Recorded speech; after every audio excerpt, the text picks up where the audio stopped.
Ar mērķi aktualizēt latviešu valodas kultūras un publiskā lietojuma jautājumus, 5 latviešu valodas eksperti projekta Valodas policija ietvaros turpināja pētīt Latvijā pazīstamu cilvēku runas kultūru. Šoreiz viņi vērtēja Latvijas lielāko pilsētu vadītāju runas ieradumus. Pētījuma noslēgumā eksperti dalās secinājumos par publisku latviešu valodas lietojumu un sniedz praktiskus ieteikumus valodas izkopšanai, kas noderēs gan politiķiem, gan ikvienam cilvēkam, kurš vēlas pilnveidot latviešu valodas prasmes. Arī šajā pētījumā, arī šajā projektā sapratām, ka tipiskās kļūdas, ko pieļauj politiķi, ir tās pašas tipiskās kļūdas, ko pieļauj ik viens latviešu valodas lietotājs.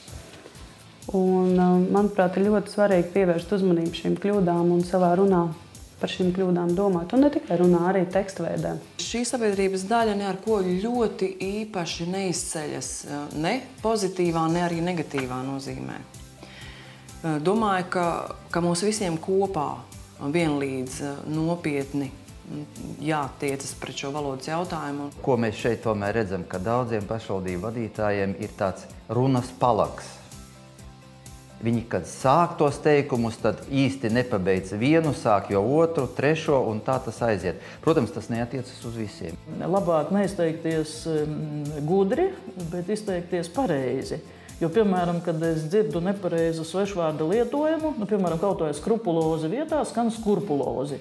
Es domāju, ka ar to cilvēks neko neiegūst, ka viņš tieši otrādi, viņš varbūt pat zaudē kaut ko. Pirms katra teikuma ā.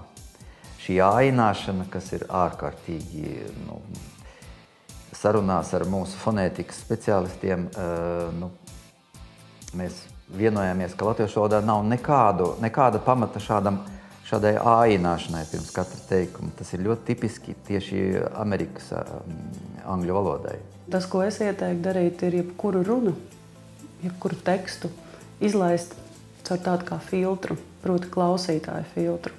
Un ko nozīmē klausītājiem saprast? Tas pirmkārt nozīmē runāt teikumos, kas ir tik gari, lai neaizmirstos teikuma sākums, un tajā pašā laikā, lai tie nebūtu arī par īsu, lai viens teikums paustu vienu domu.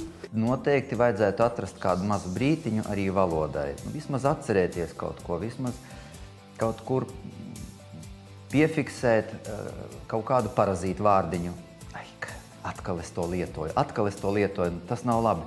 Jāmēģina kaut kā tā atradināties no tā. Ja? Manuprāt, vissvarīgākais mūsdienās ir, ka cilvēki vēlas valodā kaut ko mainīt un savu runu uzlabot. Jo ne visiem šāda vēlme ir, un ikvienam, kam tāda vēlme ir man liels prieks par to. Cik patīkami, kad cilvēks, kad ir situācijas, kad cilvēks rūpīgi domā, ko runā, un kā vietā pasaka, kā. Nevis kad. Un es burtiski gavilēju. Šajās situācijās es tiešām gavilēju. Man liekas, ir vēl cilvēki, kas atšķir. Valodas policijas eksperti darbu turpinās. Sekojiet Valodas policijas veikumam, kā arī meklējiet padomus sekmīgai latviešu valodas lietošanai Skrivenek Baltika mājaslapā Skrivenek LV.